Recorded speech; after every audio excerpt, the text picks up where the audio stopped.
Remove him. The words echoed across the boardroom before anyone had the courage to breathe. More than 60 executives, investors, attorneys, and media representatives sat around the massive mahogany conference table overlooking downtown Chicago. Floor-to-ceiling windows reflecting the sun. Television crews adjusted their cameras. Photographers prepared for the moment everyone had been waiting for. A $900 million contract sat in the center of the table. The largest deal in the company's history. The deal that would make headlines across the country by sunset. The deal that would cement my wife's place among the most successful executives in America. And somehow, despite everything happening in that room, Monica Brooks was staring directly at me. Not the contract, not the investors, not the cameras. Me. Her husband. Her expression hardened. I recognized that look. I had seen it growing more frequently during the last 2 years. It was the look she reserved for people she believed were beneath her. Unfortunately, I had slowly become one of them. "What are you doing here?" she asked. The room fell quiet. Several people turned toward me. I remained seated. Calm. "I came to support you." A few executives exchanged uncomfortable glances. Monica laughed. Not a warm laugh. Not a playful laugh. The kind of laugh designed to embarrass someone. "Support me?" she repeated. A few people chuckled. She looked around the room. "You hear that?" More laughter followed. I simply folded my hands.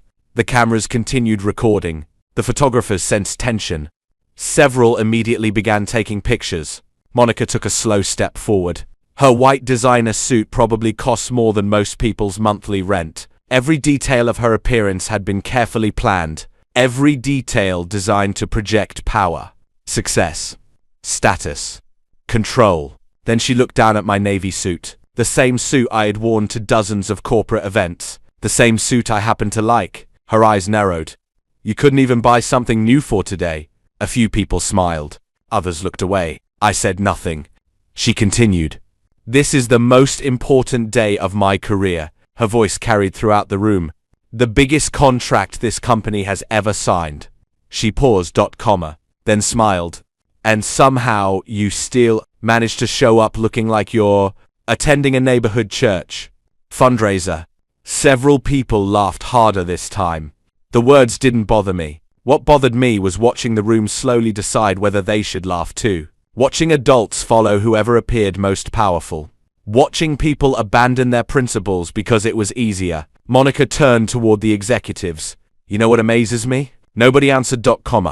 She didn't expect them to. People see someone sitting quietly and assume they're deep. More laughter. She pointed toward me. "Trust me. Silence isn't always wisdom." The room erupted. A few investors nearly spilled their drinks. One attorney covered his mouth. Another executive shook his head uncomfortably. Still, I remained calm. Monica smiled. She thought she was winning. She always mistook silence for weakness. The chairman of the company, Richard Halstead, sat quietly near the head of the table. His expression never changed. He simply watched, observing, waiting. Monica didn't notice. She was enjoying herself too much. "You know what's funny?" she continued. "I spent years building my career." She placed one hand on the contract. "Years earning respect." She looked back at me. "And Nathaniel still believes showing up is the same thing as contributing." The room became quieter. Some people were beginning to feel uncomfortable. The humiliation had gone on too long. Even they could see it, but Monica couldn't, because success had slowly convinced her that being admired made her right. I watched her carefully. The woman standing before me wasn't the woman I had married. The woman I married once believed gratitude mattered, loyalty mattered, character mattered. Now she measured people differently. Money, influence, recognition, visibility. Things that looked valuable. Things that disappeared faster than most people realized. A photographer's flash exploded. Monica adjusted her posture, enjoying the attention. Then she said the one thing that caused the entire room to freeze. "I honestly don't know why you're even here." The silence that followed felt heavy. A few people shifted in their seats. Monica continued, "You have nothing to do with this company." Her eyes locked onto mine. "Nothing to do with this deal." Another pause. "Nothing to do with my success." The words hung in the air. For the first time, even the people laughing stopped laughing. Because something about the way she said it felt cruel, deliberate, personal. I remained calm. I simply looked at her, then I smiled slightly. That seemed to irritate her even more. Why are you smiling? I shrugged. No reason. Her jaw tightened. The room felt tense. Unstable, like something important was happening beneath the surface and nobody understood what it was. Monica suddenly turned toward the security team stationed near the entrance. Two large men immediately straightened. Please escort him out. The room went completely silent. Nobody moved. Even the cameras seemed frozen. One of the security officers hesitated. He looked uncertain. Monica pointed directly at me. I said, remove him. The officer took a step forward. Then another. The entire room watched. Nobody spoke. Nobody intervened, until a calm voice shattered the silence. That won't be necessary. Every head turned. Richard Halstead slowly stood. The chairman rarely raised his voice. He didn't need to. Power had a way of speaking for itself. The security officers immediately stopped moving. Monica blinked, confused. Richard? He adjusted his jacket. His expression remained perfectly neutral. Then he looked directly at the security team. Mr. Brooks has every right to be here. The room froze. Executives exchanged glances. Investors frowned. Several attorneys immediately became interested. Monica laughed nervously. Of course he can stay if he wants. Richard didn't smile, didn't laugh, didn't look away. Something about his expression made the room feel colder, more serious, more dangerous. For the first time all afternoon, uncertainty appeared in Monica's eyes. Only for a second. Then it disappeared. She straightened her shoulders, recovered her confidence, and returned her attention to the contract. The cameras repositioned. The investors settled back into their seats. The attorneys organized the documents. The photographers prepared themselves. The $900 million agreement sat waiting at the center of the table. Monica picked up the pen. The room held its breath, and Richard Halstead quietly glanced in my direction. A glance so brief, almost nobody noticed it. Almost nobody. But I did. Because I knew exactly what it meant. In less than 10 minutes, every person in that room was about to discover who I really was. And nothing would ever be the same again. The strange thing about betrayal is that it rarely arrives all at once. People imagine it as a single moment. One decision. One cruel sentence. One dramatic event. But most of the time, betrayal arrives quietly. It grows. Slowly, almost invisibly. By the time you finally recognize it, the damage has already been done. As Monica stood at the front of that boardroom preparing to sign the biggest contract of her career, I couldn't stop thinking about the woman she used to be. The woman I had fallen in love with. 20 years earlier, neither of us had money. Neither of us had influence. Neither of us had connections. We had dreams. That was all. I still remember the tiny apartment we shared after getting married. The ceiling leaked whenever it rained. The heating system barely worked. The refrigerator made strange noises every night. Most people would have hated living there. For us, it felt like a palace, because we had each other. Back then, Monica wasn't obsessed with luxury. She wasn't chasing status. She wasn't competing with everyone around her. She simply wanted a chance to prove herself, a chance to build a better future. And I believed in her, even when nobody else did. When she decided to pursue advanced business certifications, we couldn't afford them. The tuition cost more than we had in savings. She nearly gave up.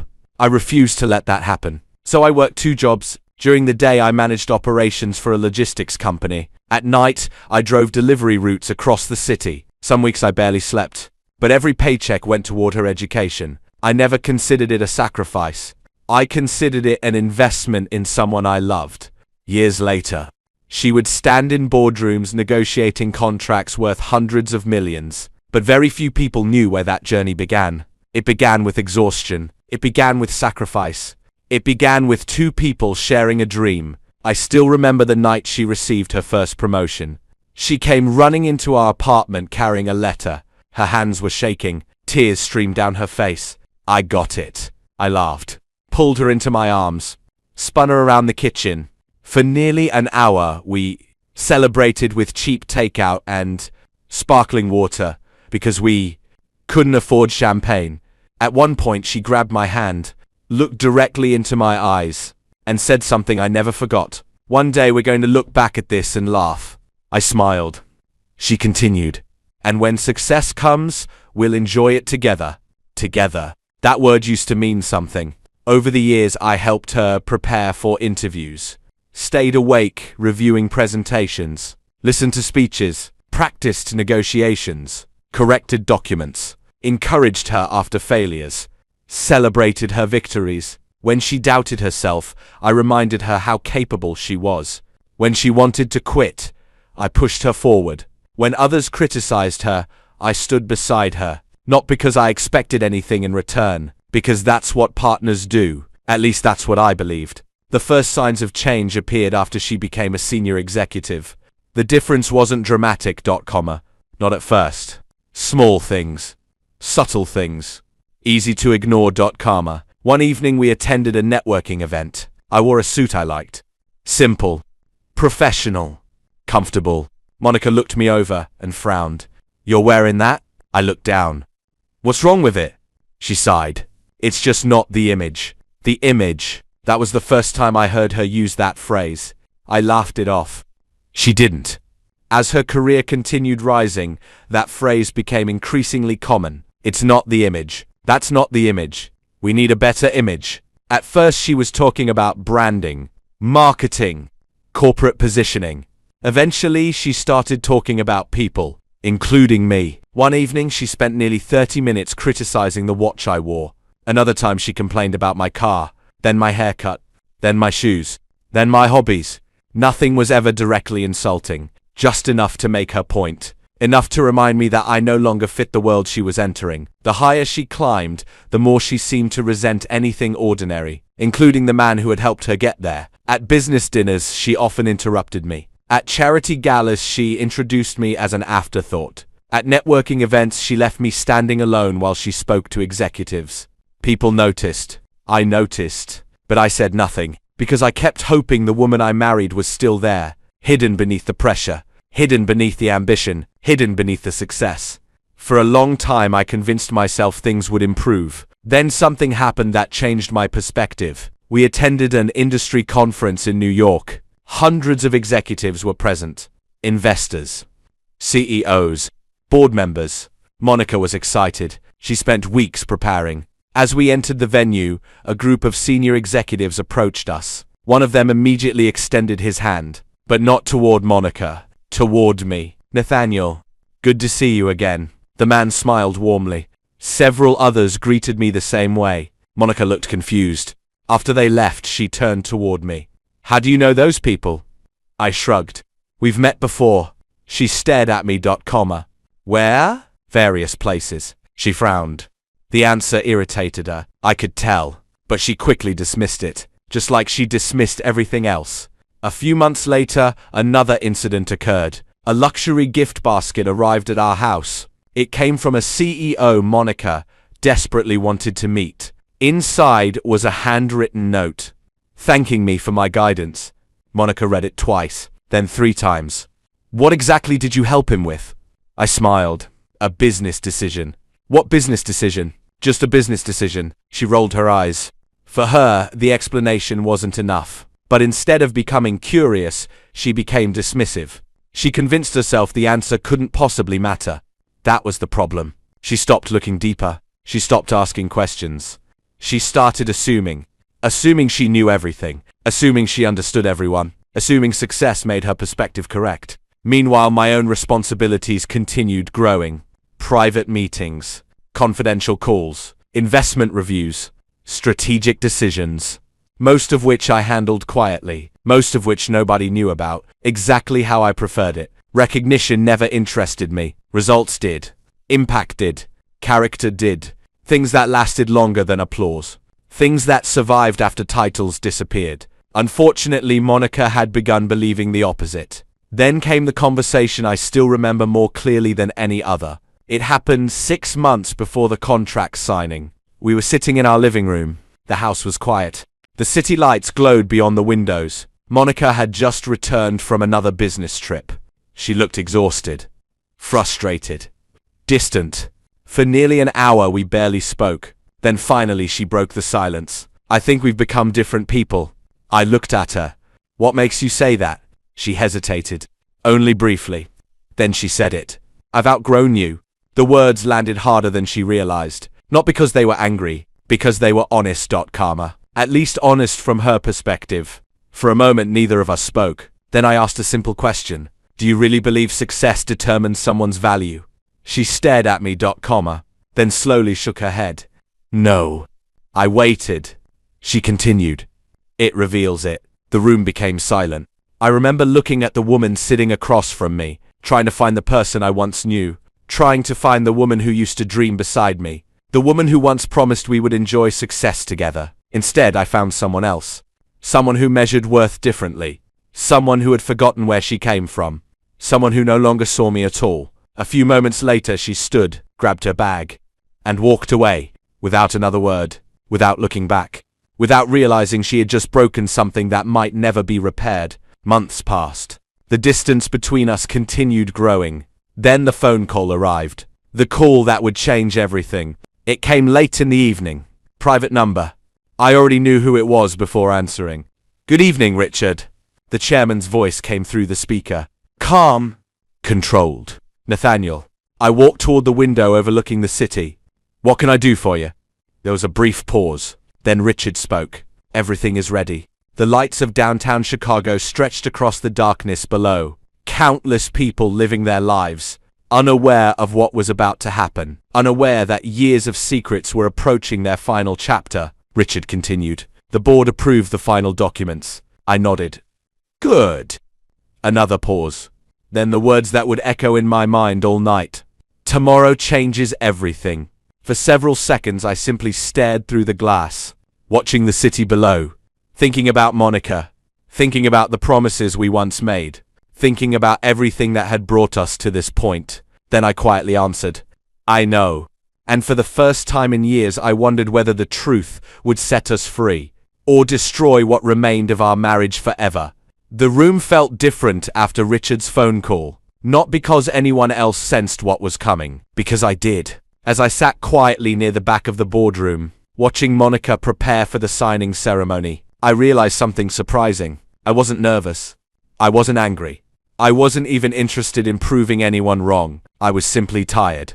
Tired of pretending. Tired of watching people judge worth based on appearances. Tired of seeing respect handed out according to titles and income. Most of all, I was tired of being invisible to the person who once knew me best. At the front of the room, Monica adjusted the sleeves of her white designer jacket. The photographers were everywhere now. Television crews positioned themselves for the perfect angle. Several reporters whispered among themselves.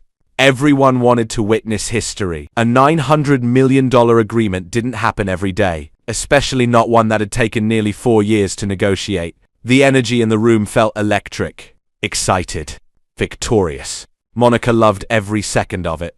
She smiled for photographs, shook hands, accepted congratulations, enjoyed the admiration flowing toward her from every direction. For years she had worked toward moments like this. And to be fair, she had earned much of it. She had worked hard, sacrificed, pushed herself relentlessly. The tragedy wasn't that Monica had become successful. The tragedy was that somewhere along the way, she began believing success made her more valuable than other people. That was the mistake. And mistakes built on pride rarely stay hidden forever. A member of the media team stepped forward. Ladies and gentlemen, we're ready. The room immediately quieted. Chairs stopped moving. Conversations ended. Phones disappeared. Everyone focused on the signing table. Monica smiled confidently. Richard Halstead remained seated near the head of the table. His expression revealed nothing. The senior attorneys organized the final paperwork. Several investors leaned forward expectantly. One of them whispered, "This is going to be all over the news tonight." Another nodded. "Huge deal." Monica approached the table. The cameras immediately followed. Flash after flash illuminated the room. She picked up the ceremonial pen, the same pen specially prepared for the signing. A symbol. A celebration. A moment designed for headlines. She looked toward the cameras, then toward the executives, then toward the investors. Finally, she smiled. I want to thank everyone who made this possible. Applause filled the room. Monica continued. This agreement represents years of dedication, sacrifice, and vision. More applause. She glanced around proudly. This company has entered a new era. The room erupted again. Investors smiled. Board members nodded. Reporters continued taking notes. Monica positioned the pen above the contract. Then a voice interrupted. One moment. The room froze. Monica stopped moving. Several people looked confused. Richard Halstead slowly stood. The chairman rarely interrupted public events. When he did, people listened. Immediately, Monica lowered the pen. Richard? His expression remained calm. Professional. Measured. Ladies and gentlemen, before we proceed, there is an important matter that requires attention. The room became silent. The excitement that had filled the boardroom seconds earlier instantly transformed into curiosity. Investors exchanged glances. Attorneys looked confused. Even Monica appeared uncertain. What matter? She asked. Richard folded his hands. The final approval process. Several executives frowned. One investor spoke first.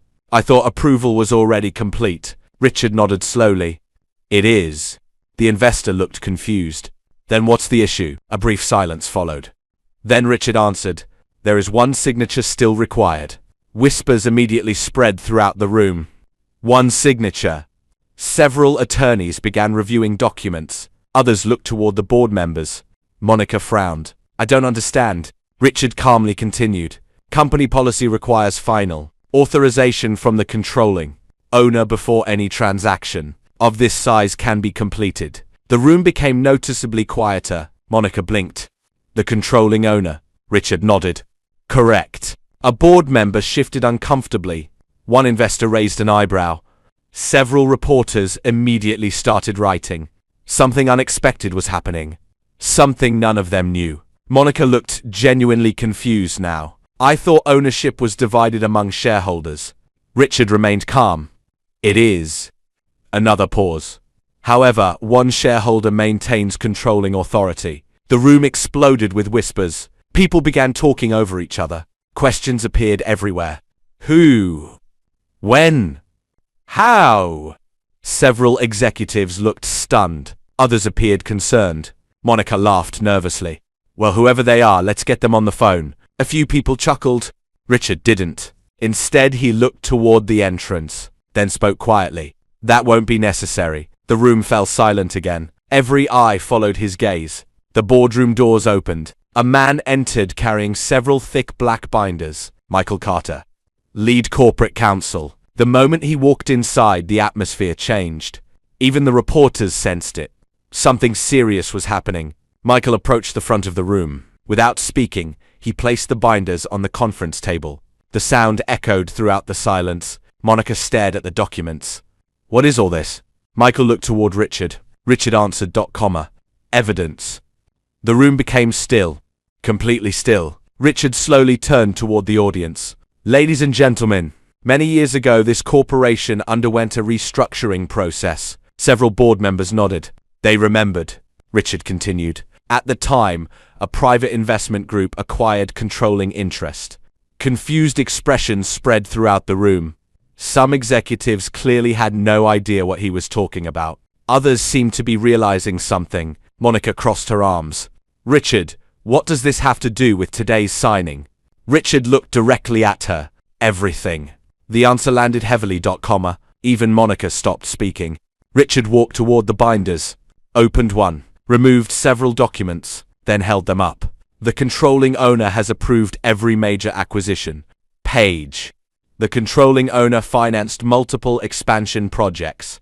Another page. The controlling owner protected thousands of jobs during economic downturns. Another page. The controlling owner personally funded strategic investments responsible for more than 70% of our growth. The room stared in disbelief. Whoever this person was, they clearly weren't just another investor. They were the company, the foundation, the architect, the invisible force behind everything. Monica looked stunned. So who is it? Richard smiled slightly. The first smile anyone had seen from him all afternoon. Then he spoke the sentence that changed everything. The controlling owner is already in this room. Silence. Absolute silence. People immediately began looking around. Executives scanned the room. Investors turned their heads. Reporters searched for clues. Monica followed their gaze. Her eyes landed on board members, senior investors, attorneys, anyone who looked powerful, anyone who looked important, anyone except me, because in her mind, it couldn't possibly be me. A billionaire? Maybe. A famous investor? Possibly. A tech founder? Certainly, but not Nathaniel. Not the quiet husband she had humiliated 30 minutes earlier. Richard allowed the silence to grow, allowed curiosity to become tension, allowed tension to become suspense. Then he slowly turned. Toward the back of the room. Toward me. One by one, heads followed. The movement spread through the audience like a wave. Investors turned. Executives turned. Attorneys turned. Reporters turned. Then Monica turned. Our eyes met. For a moment she looked confused, then amused, then confused again. A nervous laugh escaped her lips. Wait. Nobody else laughed. Richard's expression never changed. Monica looked around, searching for someone to explain the joke. Karma. Nobody did. Her smile slowly disappeared. The room remained silent. Michael Carter opened another binder, removed the ownership records, then placed them directly in front of Monica. She looked down. Read the first page, then the second, then the third. The color immediately drained from her face. Her hands began trembling. The room watched in silence, because every document contained the same name. Every signature, every approval, every acquisition, every controlling agreement. Every investment authorization, every strategic decision. One name. Nathaniel Brooks. My name. And for the first time in years, Monica truly saw me. The pen slipped from her fingers and hit the table with a sound so loud it seemed to echo through the entire room. Nobody spoke. Nobody moved. For several seconds, the only sound inside the boardroom was Monica's uneven breathing. Her eyes remained locked on the document spread across the table, page after page, signature after signature, year after year. Every major decision, every acquisition, every expansion. Every investment. My name was everywhere. The realization was hitting her in waves. The company she believed she understood. The empire she believed she knew. The deal she believed belonged entirely to her success. All of it had been connected to me from the very beginning. Monica slowly looked up. The confidence that had filled her face earlier was gone. The woman who had commanded the room only minutes before now looked completely lost. Nathaniel. Her voice barely worked. I met her eyes. For the first time in years, she wasn't looking through me. She was actually looking at me. Richard Holstead quietly stepped aside. The room's attention shifted completely. Not toward the contract. Not toward the investors. Toward me. One executive who had laughed earlier suddenly looked embarrassed. Another lowered his eyes. Several board members stood up. A few investors approached respectfully. The atmosphere had changed entirely. Not because people suddenly liked me, because they finally understood who I was. Monica stared at the documents again, then back at me. No. She shook her head. No, this doesn't make sense. Michael Carter calmly slid another folder toward her. These are the original ownership agreements. Her hands trembled as she opened it. Inside were records dating back nearly 15 years. Years before she became a senior executive. Years before the company became a major player. Years before anyone outside a small circle knew my involvement. Every page confirmed the same truth. I had never been an employee. I had never been an ordinary shareholder. I had quietly built the foundation beneath everything. The room remained silent as Monica continued reading. I could almost see the memories forming inside her mind. Every strange phone call, every unexplained meeting, every executive who greeted me with unusual respect, every powerful person who somehow seemed to know my name, all the clues she had ignored, all the signs she had dismissed, all the warnings she never stopped to consider. They finally made sense. Tears began forming in her eyes.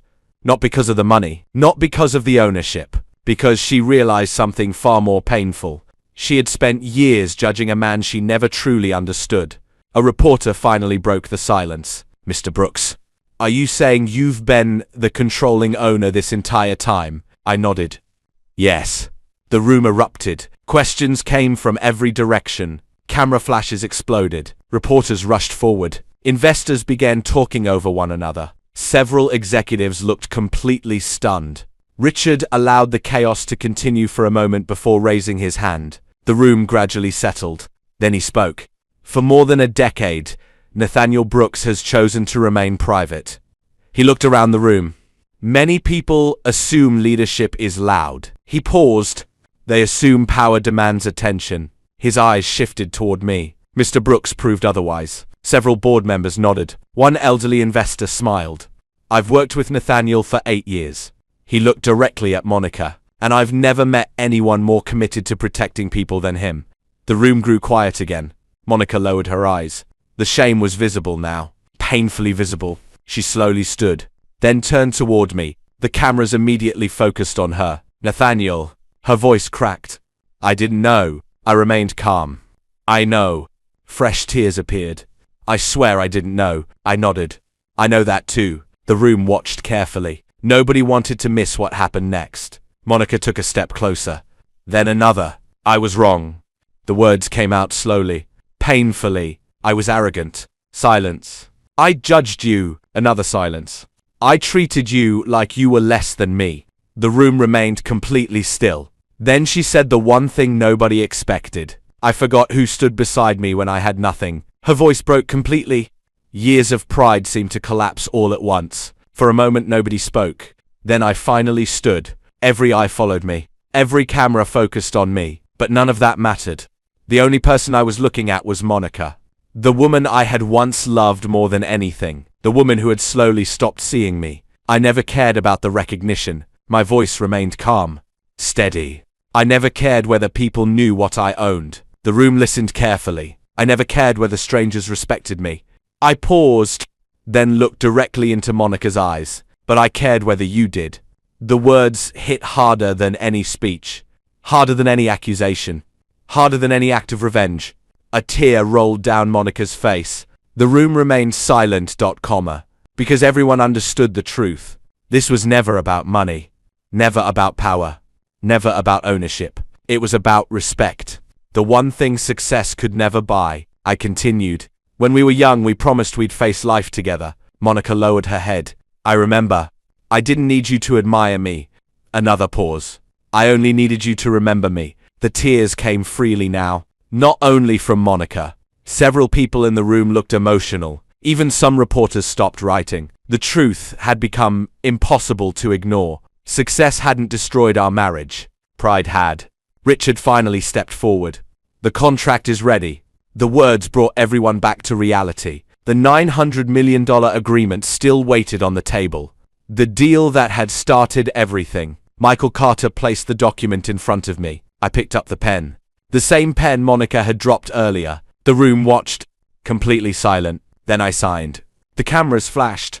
The reporters erupted. History had officially been made. After a moment, I slid the contract toward Monica. She looked at it, then at me, then slowly signed her name. The deal was complete. Applause filled the room. Investors celebrated. Executives congratulated one another. The media rushed to file their stories. But none of that mattered. Because the most important thing that happened that day wasn't the contract. It wasn't the money. It wasn't the headlines. It was the lesson hidden beneath all of it. A lesson every person in that room would remember long after the $900 million was forgotten. Never measure someone's worth by what they choose not to display. Because sometimes the quietest person in the room is carrying the greatest story. And sometimes the person standing beside you is far more extraordinary than you ever imagined. The most shocking part of this story was never the $900 million contract. It was the realization that the person Monica underestimated the most was the very person who helped build the foundation beneath her success. Too often people judge others by titles, appearances, bank accounts, or public recognition, but real character cannot be measured by wealth. Real character is revealed through loyalty, sacrifice, humility, and integrity when nobody is watching. Nathaniel never needed the room's applause. He never needed headlines, attention, or validation. The only thing he wanted was respect from the person he loved.